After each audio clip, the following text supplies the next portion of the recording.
the secret of your life.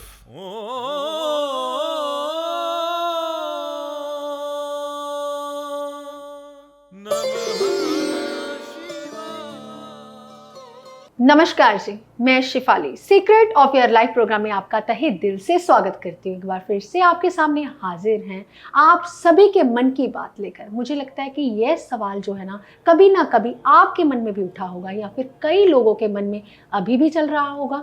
तो आइए पूछते हैं प्रोफेसर गुरदीप हुड्डा साहब से। तो पहले स्वागत कर लेते हैं प्रोफेसर। ओम नमः शिवाय। नमस्कार प्रोफेसर, आप तो एक एस्ट्रोलॉजर हैं, तो मेरे मन की बात तो आप जान ही गए होंगे कि मैंने कौन सा सवाल आपसे पूछना है। तो प्रोफेसर, कई बार क्या होता है कि इंसान जितना डिजर्व करता है उतना उसको नहीं मिलता है। क्या किस्मत ही खराब होती है? बहुत अच्छा सवाल जी आपने बात की कि इंसान जितना काम करता है उतना उसे मिलता नहीं है जी। क्या उसकी किस्मत ही खराब होती है? जी। शेफाली जी, जब इंसान पैदा होता है उसका भाग्य पहले से लिखा जाता है कि उसने कहाँ पैदा होना है, कितना उसका अनाज लिखा है, कितने श्वास लेने हैं, ये सब कुछ लिख के आ गया। लेकिन लिखे को टाल सकता है आपका कर्म। आप क्या काम करते हो और कैसे करते हो, ये लिखे को भी मिटा सकता है। मैंने पहले एपिसोड में बात की थी कि जो लिख कर आ जाता है आपके भाग्य में कि आपने इतने पुण्य किए या इतने पाप किए, वो तो भोगने ही पड़ेंगे। लेकिन अगर हम अपना कर्म करते रहते हैं, क्या हमारे पुण्य या पाप आगे आते हैं? शिफाली, जब भी हम कोई भी कार्य करते हैं, अगर हम गलत कार्य करते हैं, जो हमारे पिछले कर्म होते हैं, पाप कर्म होते हैं, वो भी आगे आ जाते हैं जी। जब हम पुण्य कार्य करते हैं, कोई भी पुण्य करते हैं, तो हमारे पाप कर्म दबे रहते हैं, वो उठते नहीं हैं जी। जब हम पाप कर्म करते हैं, हमारे पुण्य दबे रहते हैं, उड़ते नहीं हैं। हर दुनिया के हर इंसान के साथ ऐसा होता है। लेकिन जो इंसान काम करता है उसे उतना क्यों नहीं मिल पाता? मैंने अभी भी बताया कि भाग्य पहले लिखा जाता है, बाद में इंसान पैदा होता है। उसने क्या काम करना है उसकी कुंडली बनकर आ जाती है। जब कभी गुरु 10वें हाउस में आ जाए या नीच राशि के आ जाए, गुरु की स्थिति सही ना हो, तब इंसान जितना वो काम करता है उतना फल नहीं मिलता। वो इसलिए नहीं मिलता क्योंकि उसके भाग्य में लिख कर आ गया कि पिछले कर्मों में कहीं ना कहीं गुरु को निराश किया है, सभी गुरु नीच के आए हैं या गुरु की प्लेसमेंट खराब आई है। छठे हाउस में बृहस्पति जब आ जाते हैं तो कहते हैं जब इंसान पैदा होता है तो गोल्ड की चोरी हो जाती है। जब पैदा होते ही माँ बाप को गरीब कर देता है जी। पैसा घर में आता नहीं है, जितना पैसा होता है वो साथ के साथ जाता रहता है। तो इंसान जैसे ही पैदा होता है पैतृक संपत्ति का नाश होना शुरू हो जाता है, बाप दादा की संपत्ति बिकनी शुरू हो जाती है। ऐसे ही जब बृहस्पति 12वें घर में आते हैं तो घर में जितने भी खर्चे होते हैं वो एकदम से ब्रेक लग जाती है, पैसा आना बंद हो जाता है जी। 10वें घर में बृहस्पति आते हैं तो इंसान बहुत मेहनत करता है, फल कम मिलता है। इतनी मेहनत करता है, फल तो कम मिलता है, लेकिन उसे क्रेडिट तो बिल्कुल नहीं मिलता। जी बिल्कुल। इंसान कहता है यार मैंने इतना कुछ किया, अरे ये तो बता दे मैंने कुछ अच्छा किया या नहीं। ओ किया, ठीक है, तुमने सही किया। तो जब कभी बृहस्पति लगन में आ जाता है, मेहनत पे मेहनत करवाता है, फल मिलता नहीं है, 10% ही फल मिलता है। तो बहुत सारी बातें हैं कुंडली में जानने के लिए, जैसे कि राहु की प्लेसमेंट कितनी कहाँ पे पड़ी हुई है। राहु अगर लगन में आ जाते हैं तो क्या करवाते हैं? बदनामी देते हैं, इज्जत मान सम्मान नहीं देते। तब भी इंसान को इज्जत मान सम्मान नहीं मिलता, क्रेडिट नहीं मिलता, बेइज्जती का सामना करना पड़ सकता है। वो कहीं भी जाता है उसको बोलता है यार ये बंदा अच्छा नहीं है। ऐसे ही राहु की प्लेसमेंट देखी जाती है। फिर शनिदेव की देखी जाती है। शनिदेव क्या कहते हैं? जब लगन में आ जाता है इंसान स्लो होता है, दूसरों की निगाह में बहुत जल्दी आ जाता है। दूसरे कहते हैं यार ये बंदा अच्छा नहीं है। शनि जब लगन में आता है, दूसरे हमेशा ही उसके ऊपर निगाह रख के बैठे हुए, कब ये गलती करे, कब हम इसे ढंड दें। जी। जब शनिदेव लगन में आ जाते हैं। जी प्रोफेसर, यानी कि जो कुछ भी हमारे साथ हो रहा है वो पहले ही लिखा जा चुका है। पहले से ही लिखा जा, यानी कि ज्योतिष में इसका कोई हल नहीं है। शेफाली जी, अगर हल ना होता जी तो भगवान ज्योतिष बनाता ही ना। जी।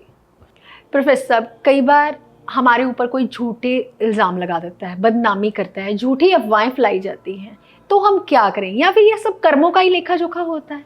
शेफाली जी, जो बदनामी होती है जी चाहे झूठी हो चाहे सच्ची हो, वो आपके कर्मों का लेखा जोखा होता है जो इस वक्त आप कर रहे हो। जी बिल्कुल। कहते हैं जब भी कोई इंसान को सजा मिलती है कुछ ना कुछ उसका हाथ जरूर होता है, जी चाहे 100 में से 5% हो चाहे 100 में से 2% हो। अगर कोई भी इंसान, मान लीजिए सामने एक औरत एक बंदा, दोनों जी लड़ रहे हैं, जी आप पड़ोस में रहते हो या आप जाके उसके बीच में बात करते हो, तो बदनामी किसकी होगी? आपकी। जी बिल्कुल। दोनों जियों में कौन गया बीच में? जी आप। जी। हालांकि आप फैसला कराने के लिए गया था, लेकिन गलती आपकी है। उनके परिवार में आपने दखलंदाजी की, जी, बिन बुलाए गए। बिन बुलाए के। इसलिए जब भी कोई भी गलती होती है इंसान की खुद से होती है, कोई इंसान आके घर में आके बेइज्जती नहीं करता। कुछ ना कुछ गलती होती है, कुछ ना कुछ किया होता है। हाँ, उससे बचने के लिए एस्ट्रोलॉजी है। जी जब मंगल अष्टम में आ जाता है तो हम तो क्या बोलते हैं इंसान को, जब हमारे पास आता जी, है दोस्त मित्रों रिश्तेदारों से बचें।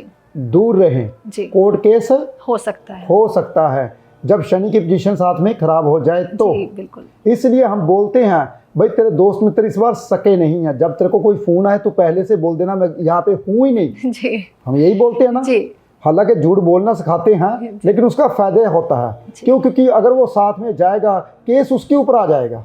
जी। तो इसलिए कई दफ़ा तो भगवान भी कहते हैं जब 100 बंदों का फायदा हो रहा हो तब झूठ बोल देना चाहिए। जी। तो इसलिए जब आपको भी पता है महाभारत में प्रण लिया था श्री कृष्ण जी ने, मैं हथियार नहीं उठाऊंगा, तो भीष्म पितामह कहते थे 5 दिन में युद्ध खत्म कर दूंगा मैं। तो 5वें दिन भीष्म पितामह ने हाहाकार मचा दिया था। उसने क्या किया था? सबको मारना शुरू कर दिया था। जी। तो फिर कृष्ण जी को गुस्सा आ गया, कहते जब किसी की जान बचानी हो तब मैं अपना प्राण भी तोड़ देता हूँ। उन्होंने सुदर्शन चक्र उठा लिया था, चलाया नहीं था पर उठा लिया था। तो अर्जुन तो कुछ कहते नहीं थे, उनको वो दादा लगता था। जी। तो अर्जुन कहते तू नहीं उठाएगा तो मैं उठाऊंगा। तो जब कभी किसी का फायदा होना हो तब झूठ बोलना अच्छा होता है, जब 100 बंदों का कम से कम फायदा हो रहा हो। तो इसलिए जब कभी उनको पता है मेरा दोस्तों मित्रों की वजह से मुझे जेल हो सकती है, तब बोल दे मैं घर पे ही नहीं हूँ। हम पहले हिदायत देते हैं। इसीलिए शेफाली जी जब कुंडली में जब कभी कोई परेशानी आती है हम पहले से बता देते हैं भाई तुमने आज यात्रा नहीं करनी। जी बिल्कुल। क्योंकि यात्रा का कारक है चंद्रमा। जी। अगर छोटी मोटी यात्रा करेगा तो चंद्रमा अगर छठे में आया है तो क्या होगा? खराब होगा। चोट लगने का भय लग सकता है। जी बिल्कुल। मंगल की स्थिति खराब हो सकती है, टांग टूटना। जी। शनि खराब हो सकता है, घुटने पे चोट लगेगी। देखना पड़ेगा मकर राशि आई है या कुंभ राशि खराब आई शनि की उस वक्त। तो ये सारी चीजें ज्योतिष में होती हैं शेफाली जी। ज्योतिष के मुताबिक कुंडली में ये ग्रह हो रहे होते हैं तब भी ऐसे होते हैं। ऐसे भगवान किसी के ऊपर, अरे भाई सबसे पहले ये समझो वो मेरा कैमरे वाला है जी, आप पास में बैठे हो, 2 सामने बच्चे बैठे हुए हमको देख रहे हैं जी। भगवान को तो एक जैसे हैं, काम कर रहे हैं, उसको परेशानी आई, फोन आया, लड़ाई का फोन आ गया, झगड़े का फोन आ गया, उसको ही क्यों आया जी? हम सबको क्यों नहीं आया? कुछ ना कुछ तो ऐसा किया होगा जिसके कारण उसको ही आया। तो उसके भाग्य भगवान के लिए सब एक है। गलती करता है जो इंसान गलती करता है फल उसी को ही मिलेगा। जो उसका साथ देता है 5-10% उसे भी मिलेगा। ऐसे हो ही नहीं सकता जो इंसान गलती करे उसे फल ना मिले, उसे फल भुगतना ही पड़ेगा। तो जो इंसान उसका साथ देगा 5-10% उसका भी भोगना पड़ेगा। देखिए शिवाली जी, एक इंसान मेरे पास आया, कहता सतयुग में पाप कर्म की सीमा बिल्कुल भी नहीं थी, पाप नहीं होते थे जी, नहीं बिल्कुल भी नहीं होते थे जी। त्रेता युग में 25% पाप होने शुरू हो गए, तो द्वापर युग में 50% होने शुरू हो गए जी। तो कल युग में 100% पाप होते हैं जी। 75% तो होते ही हैं 75% तो पाप होते ही कल युग में। तो पाप कर्म की सीमा बढ़ जाती है जब जैसे जैसे युग बढ़ते जा रहे हैं। जब कल की अवतार आएगा तो 100% पाप बढ़ेंगे, तब भी कल की अवतार ने जन्म लेना है जी। ये ग्रंथों में लिखा गया। तो शेफाली जी, सतयुग, द्वापर युग, त्रेता युग क्या है? जब पूरी दुनिया सत्य बोलने शुरू कर देगी तो सतयुग आ गया। जी। कोई पृथ्वी थोड़ा ना पलटती है। जी नहीं। उसे मैंने समझाया, जब 95% लोग बोलेंगे मुझे कुछ नहीं चाहिए, तू ले जा, कोई बात नहीं, मैं कमा लूंगा, सब ऐसे बोलना शुरू कर देंगे, तो त्रेता युग आ गया। जी। जब इंसान कहेंगे यार मैंने लेना अपना, मैंने नहीं छोड़ना, तू अपना अपने पास रख, तो द्वापर युग आ गया। जी। तो कलयुग में जो तेरा है वो भी मेरा है, जी बिल्कुल। जो मेरा है वो तो मेरा है ही है, वो मेरा ही है। तो वही कलयुग है। जी। तो उसको मैंने समझाया भाई, युगों की परिभाषा हमेशा इंसान के विचारों से होती है। जी बिल्कुल। तो ऐसे ही इंसान के विचार कैसे बढ़ते हैं, बुरे और अच्छे, जब उसकी कुंडली में लिखकर आ जाता है। तो एक अच्छा ज्योतिषी ही है उसे मार्ग दिखा सकता है। कहता है ना, मैं पाठ करता हूँ, मैं पूजा करता हूँ, दिन रात करता हूँ, लेकिन मार्ग नहीं देख पाता। क्या मंत्र पढ़ने से अकेले, क्या यज्ञ करने से उसे वो जो उसकी कुंडली में अच्छाई लिखी है वो दिख पाएगी? जी नहीं। नहीं, हट ही हो जाएगा। मैंने इतने यज्ञ किए, इतने मंत्र किए, मैं ये करूँगा, मुझे पता, वो हट गुण आ जाएगा। जी। लेकिन जो हम वेद पुराण पढ़ते हैं उससे ज्ञान आता है। जी प्रोफेसर, अभी मैंने सवाल किया था आपसे कि इंसान जितना डिजर्व करता उतना नहीं मिलता, तो अपनी वैल्यू कैसे बढ़ाएं? अपनी वैल्यू कैसे बढ़ाएं? उसका तो मैंने जवाब दे दिया कि इंसान की कुंडली में अगर ऐसा होता है तब भी नहीं होती। और अपनी वैल्यू बढ़ानी है तो कैसे बढ़ाए? जी। शेफाली जी, एक मैं बात दावे के साथ बोलता हूँ, पूरी दुनिया को बोलता हूँ। जी। जो इंसान सुबह अमृत वेले 4 बजे के समय सुबह उठ के अपनी सेहत का ध्यान रखता है जी। और साथ में भगवान का नाम लेता है, अच्छे कर्म करता है, आज से शुरू कर दे, 5 साल का समय देता हूं, वो राजा बन जाएगा। लगातार एक भी नागा नहीं होना चाहिए, लिख लीजिए। अगर करने को कुछ भी नहीं है, सिर्फ घर का काम ही है, फिर अगर करने को कुछ नहीं, घर का काम ही है, तो सुबह उठ के सैर करने, अपनी देह का ध्यान, धर्म निभाए, अपनी देह का ध्यान रखे और घर में काम करे, शीशी अच्छे ढंग से साफ करे, पोछा वोछा लगाए, बर्तन अच्छे ढंग से साफ करे, गुनगुनाते हुए भगवान का नाम ले और खाना बनाए, सबकी इज्जत मान सम्मान करे, 5 साल कर ले, और मैं दावे के साथ बोलता हूँ घर में ऐसी कोई चीज़ नहीं होगी जो उसके पास नहीं होगी। तो प्रोफेसर, वो कौन कौन से ग्रह हम ठीक कर लेंगे?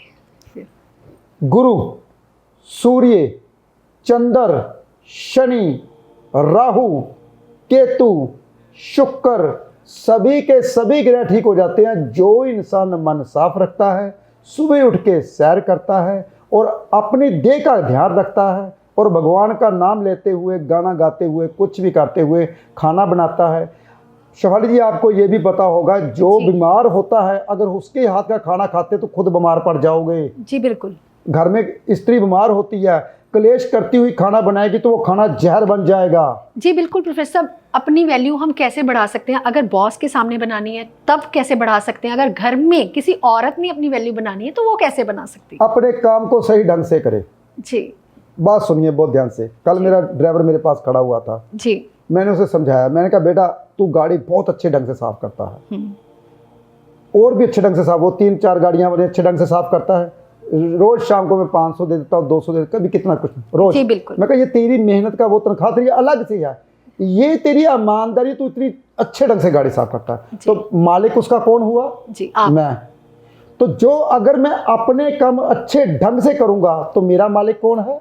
जी, भगवान। मेरे ऊपर अगर मैं बिजनेस करता हूँ तो मेरा मालिक तो भगवान ही हुआ ना। ही है। तो जो जहां नौकरी करता है उसका मालिक भगवान वो ही इंसान होता है। वो खुद भी खुद अपने आप ही देता रहता है। ऐसे ही अगर कोई भी इंसान अपना काम ईमानदारी से करता है तो भगवान उसको घर बैठे हुए, कहीं भी बैठा हुआ वो काम कर रहा है, उसको देता है। जी। कहीं से भी देगा। जी। ये मैंने एग्जांपल इसलिए दी अपनी, ताकि लोगों को पता चले अगर हम देते हैं उसका काम अच्छा होता तब देते हैं, अगर वो काम अच्छा ढंग से नहीं करेगा तो हम देंगे? जी नहीं। हम बोलेंगे दूसरा बंदा लेके आओ भाई, इसको हटा दो, उसकी नौकरी भी जाएगी। जी। तो इसलिए दुनिया में कोई भी इंसान है अगर अपना काम ईमानदारी से करता है तो ठीक हो जाता है। फिर भी सुबह उठ के सैर करने जाए और बोले शंकर के ऊपर जल चढ़ाए, सफेद चंदन का तिलक लगाए, जिससे दिमाग ठंडा रहता है और वैसे भी 3-4 ग्रह ठीक हो जाती है सफेद चंद्र के साथ। प्रोफेसर साहब, आपने बहुत अच्छा बताया कि जो इंसान जितना डिजर्व करता है उसे उतना क्यों नहीं मिल पाता। अगर आप भी अपनी वैल्यू, अपनी कदर बढ़ाना चाहते हैं तो इस एपिसोड को ज़्यादा से ज़्यादा लोगों तक शेयर भी करें, इस एपिसोड को देखें भी। तो हमारे चैनल को सब्सक्राइब करें, वीडियो को लाइक और शेयर करना बिल्कुल भी ना भूलें। हम जल्द ही अगली जानकारी के साथ मिलेंगे। फिलहाल आज के लिए इतना ही। ओम नमः शिवाय।